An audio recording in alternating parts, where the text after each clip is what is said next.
Start చేయాలంటే ఏదో పెద్ద క్వాలిఫికేషన్లు ఉండాలి, ఎంతో అమౌంట్ ఇన్వెస్ట్ చేయాలని మాత్రం అస్సలు అనుకోకండి. ఇది చాలా ఈజీగా ఎవరైనా సరే, లోవర్ మిడిల్ క్లాస్ వాళ్ళైనా సరే, అప్పర్ మిడిల్ క్లాస్ అయినా సరే, మిడిల్ క్లాస్ వాళ్ళైనా సరే, ఎవరైనా ఈజీగా సేవ్ చేసుకోగలిగే ఒక మంచి పథకం అనమాట.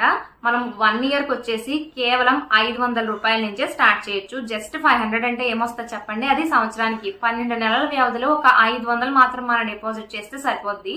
500 నుంచి 1,50,000 వరకు మనం ఎంతైనా డిపాజిట్ చేసుకోవచ్చు. ఒక సంవత్సరానికి మినిమం 500 నుంచి 1,50,000 వరకు ఖచ్చితంగా డిపాజిట్ చేసుకోవచ్చు అనమాట. ఇంకా దానిలో చాలా మంచి వెసులుబాటు ఉందని చెప్పొచ్చు. ఎందుకంటే నెల నెల ఇంత అమౌంటే వెయ్యాలి, మీరు ఖచ్చితంగా ఈ టైంలోగా పే చేయాలని పెట్టారనుకోండి, చాలా మందికి అది కుదరచ్చు, కుదరకపోవచ్చు. అలా కాకుండా ఈ స్కీమ్ చాలా వెసులుబాటులతో వచ్చింది మనకి. చక్కగా మనకి ట్యాక్స్ బెనిఫిట్స్ కూడా ఉంటాయి అనమాట. లైక్ 1,50,000 వరకు ఇన్వెస్ట్ చేసిన వాళ్ళకైనా సరే ట్యాక్స్ బెనిఫిట్స్ తో మనకి ఆ వచ్చే ఆ లంసమ్ అమౌంట్ ఏదైతే ఉంటుందో 15 సంవత్సరాల తర్వాత ట్యాక్స్ ఫ్రీగా మనం తీసుకోవచ్చు అనమాట. సో అదొకటి మంచి బెనిఫిట్ అని చెప్పొచ్చు. అంటే 500 రూపాయలు సంవత్సరానికి సేవ్ చేయాలనుకున్నా, ఆర్ఎల్స్ 500 నుంచి 1,50,000 వరకు ఎంత సేవ్ చేయాలనుకున్నా మన ఇష్టం అనమాట. ఒక 1 year లో మనం ఎంతైనా సేవ్ చేసుకోవచ్చు. 1,50,000 వరకు 500 మినిమం అనమాట.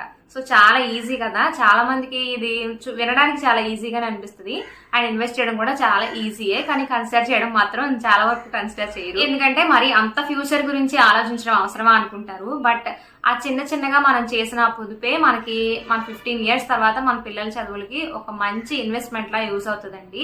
ఇప్పుడు పెరుగుతున్న ఖర్చులను మనం చూస్తూనే ఉన్నాము. దానికి తగ్గట్టుగా మనం ఇంకా మన పిల్లల చదువులు, వాళ్ళ ఫ్యూచర్ గురించి ప్లానింగ్స్ చేసుకుంటూ ఉండకపోతే అప్పటికి వచ్చేసరికి మన స్టామినా ఎలా ఉంటుందో, మన ఆదాయం ఎలా ఉంటుందో అసలు ప్రెడిక్ట్ చేయలేము. అసలు ముందు ఖర్చులు ఎంతవరకు మారుతాయో కూడా ప్రెడిక్ట్ చేయలేము కదా.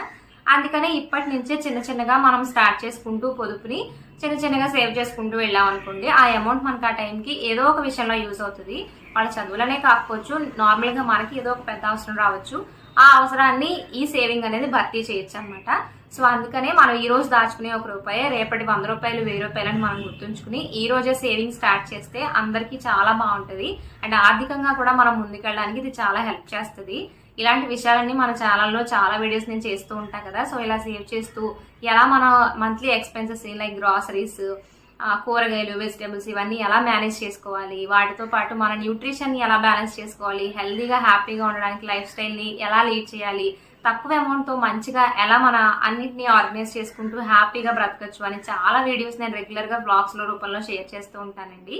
మీరు ఎవరికైనా ఇంట్రెస్ట్ ఉంటే ఈ వీడియో చూస్తున్న వాళ్ళు ఒకసారి మన ఛానల్కి వెళ్ళి ఆ వీడియోస్ అన్ని ప్లేలిస్ట్ రూపంలో ఉంటాయి. మీకు ఏది నచ్చితే అది ఒకసారి ఓపెన్ చేసి చూడండి. మీకు యూస్ఫుల్ గా అనిపిస్తే ఛానల్ ని సబ్స్క్రైబ్ చేసుకోండి. సో ఇక్కడ నుంచి కూడా ఇలాంటి యూస్ఫుల్ వీడియోస్ నేను చాలా షేర్ చేయబోతున్నాను. సో అది అండ్ పీపీఎఫ్ విషయానికి వస్తే, పీపీఎఫ్ అంటే పబ్లిక్